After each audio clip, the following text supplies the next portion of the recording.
future of Afghanistan is just a lot of hot air unless we solve the military problem first. Our Special Forces soldiers are going to take the high ground in key positions throughout Afghanistan before the snow thaws, allowing the enemy mobility.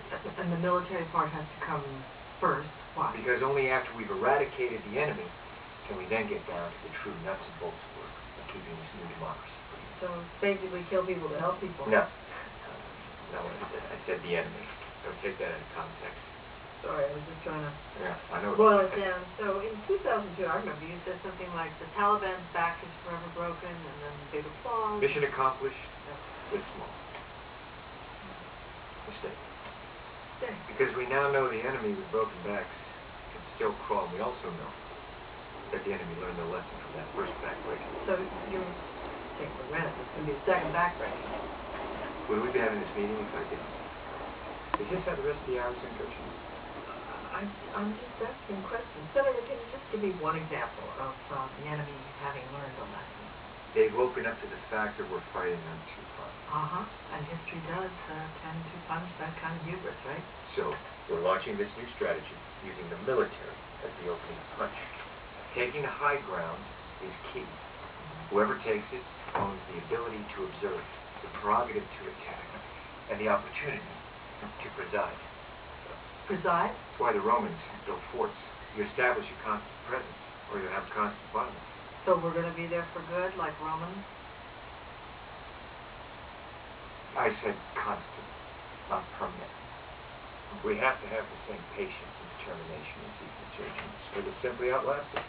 And the security allows us to build those schools, the clinics. But where's NATO and all this? Good question, where are they? We can't wait for them to decide when they might act, so we put this new strategy into motion now. And why now? Why not a year ago? 2 years? 3 years? Here reasons. First reason, the satellites and drones are not nearly as omniscient as they are marketed to be. Everybody knows that. Just Google Predator or Global Hawk. Second reason is ugly. Ugly? What is that? Code for off the record? For the time being, yeah. Okay. Iran. Iran. What are they doing now? Outside of building nuclear weapons, talking to North Korea, telling Israel they don't know what a real Holocaust looks like. They're allowing Wahhabi insurgents to hike from Iraq to Afghanistan using the most direct route possible. Across the countryside of Iran. Is that confirmed? By their denials. Proof there truly is a new axis of evil. Oh, wow. 1,300 years of murder between the Sunnis and Shias getting backburnered now so they can kill more Americans in more places. Are we still off the record? Because this is the story. That's negotiable. You see what I'm saying? These radicals are uniting against us. And we need to remind the American people who their enemies are. You have proof that they are uniting against us, or are you saying that they have potential? Don't underestimate our frightening development.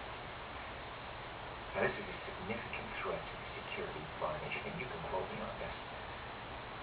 Now that Iran has nuclear potential, we simply cannot allow When you say nuclear, it just sounds like the same kind of fear-mongering. Your position affords you the luxury of that. Mine does not. It is my responsibility, part of my job description, to protect the American people. And that is why we put this new strategy in motion now. So when did it start? 10 minutes ago.